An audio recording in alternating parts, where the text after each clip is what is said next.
without knowing their situation. Like, we're supposed to just be outraged because he's asking for money. Maybe he deserves the money. Is that crazy? That's not crazy.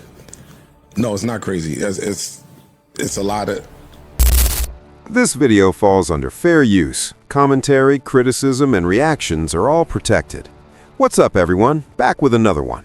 Today, we're diving into a Joe Budden Q&A where the conversation is all about people asking for money and why we should really pause and consider the situation before passing judgment. Let's check out this clip and break it down.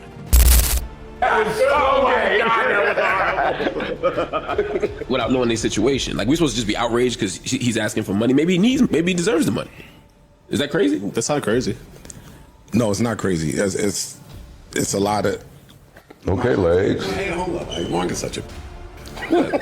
How? What do you think? He always do that. My educated where he ain't really on either side of the fence. It's hard to What do you think with the information that we have been given? I think he got convicted of what he got convicted of. Right. I didn't know what we talking about. Saw him beat the shit out of this girl, right? Which is disgusting. Sadly, I still do. That was 10 years ago. Now I'm So many niggas beat that girl up. So do you believe, and to Joe's point, that the people that he was good to, they should say, yo, this happened, I shouldn't write the letter? Oh, Puff. Got it. Good question. Now he about to both sides to live quality us. Now he about to just to get by. Just to get by. what y'all call both sides, I call nuance, right? Like I can consider. Get him! Now he call us stupid and Flintstone. I wasn't calling y'all stupid. Yeah, I know. Barney Rebel for sure, but not stupid. Y'all very smart. No, I'm not very. Jesus, I'm an this guy. My contract's almost up. Yeah. That's why people look at her like that. Because she do like that. Okay, you gonna try to get me out of my... All right, I see. All right, I see what's going on. Joe. What do you say about that, Joe? What do you think about that? Joe, I'm potting, babe. Talk to I'm me. potting. That's right. I'm potting. And I'm in the mic. You hear me? No, we hear you. Man clear. Great. I'm Man clear. What do you think about that, Joseph? About what? What she just said. What'd you say? I need you to take a... He ain't even hear it. Don't play both sides. Don't just get by. Don't be a biatch. What do you Tell think? me what you said. What you said? She said that's why people don't with Nicki Minaj because she does like that. And my question to you, Joe Budden, is what do you think about that? People that have that take, it's understandably so. I can see how they... He's such a Yeah, that's right. Learn from my man. I learned from my man. Yeah. I don't even like to be around people I can't learn from. So, all right. With this podcast, there's a lot of people watching, and it looks like it impacts every single one of you. How often would you say you have to hold back on the show? Oh, I hold back on the show every show. That was simple. Mark, I want you to answer that too. Yeah, I hold back every show for sure. Like I say like 5 things that y'all might think are like crazy and inappropriate, and there's like 15 more In there, and yeah, same. And sometimes I look at Joe, And it's the same. and sometimes that's enough, just to have that laugh, like, you know, I think it's a wild shit that we can't say. Yeah, no, it's true. But outside of that too, like I'm holding back sometimes just because there's a lot of mics, people are long-winded, everybody talks on a topic, so I might have some. It really bothered me the last podcast. The Baptist me up because what I wanted to say was before I knew all the details and what this was about when I only saw the video, I thought that they was cheering them on. Like that's how toxic I am. I thought it was like, like I thought these were 2 of the best that we have. So the had to be to celebrate them. Like, and I forgot to get that out on the pod or it slipped my mind. That's another thing, my memory is too bad on the pod. So if somebody just immediately start talking, I'll forget everything that's in my head. So every show I'm holding something back. Word. Mark, can you pick up the next card? How do you find the balance between being caring for your audience, but also not impacting your life or hurting friends? I don't feel like a choice to me. Like, Yeah, gotta hurt your friends. I mean, like, I can care for the audience and not hurt my friend. I think that's what it is for me. Like, on the audience part, I try to always be caring to the audience, unless they're on some real like, not like the racist in the audience or the hateful people.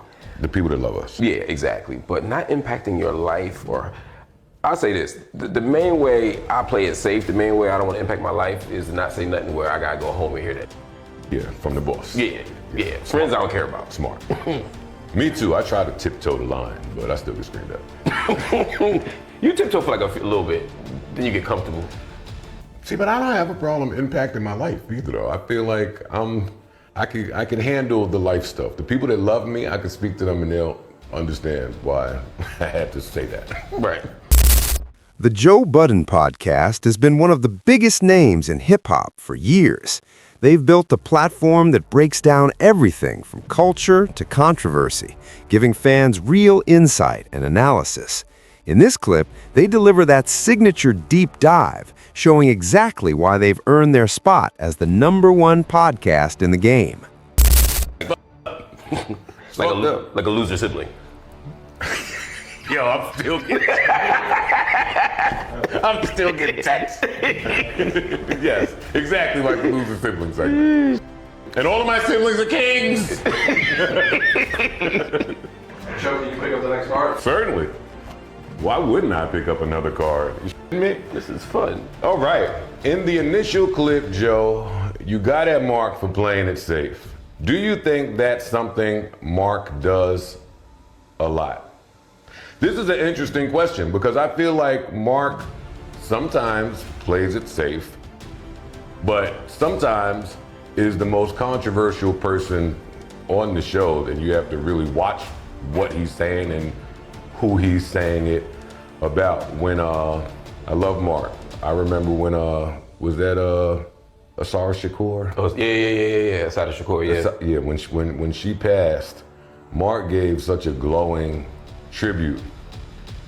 And it was necessary, and it was needed, and it was important, and it was heartfelt. And while he was saying it, all I could think of was she shot the sheriff on the highway, allegedly, and we work by the precinct. So. Right, in New Jersey too. Right, she got arrested in New Jersey. Yeah, and we work right here in New Jersey. Like, Mark could say some back to impacting your life. Like, he do it with some agency. So, plays it safe sometimes, very controversial at other times, and he's well worded enough to do them both, like, with ease. You know, sometimes I'm trying to be better at it because fans be on my ass about it. They be like, you play it too safe, or you say on the other hand. Sometimes that's how my brain actually works. My brain actually processes things like seeing like different angles of things, and sometimes I don't have a position on it yet. The problem with being on a podcast is you always have to have one. Well, see that, and that's the thing, right? It's like so much of the stuff we talking about, I don't care about.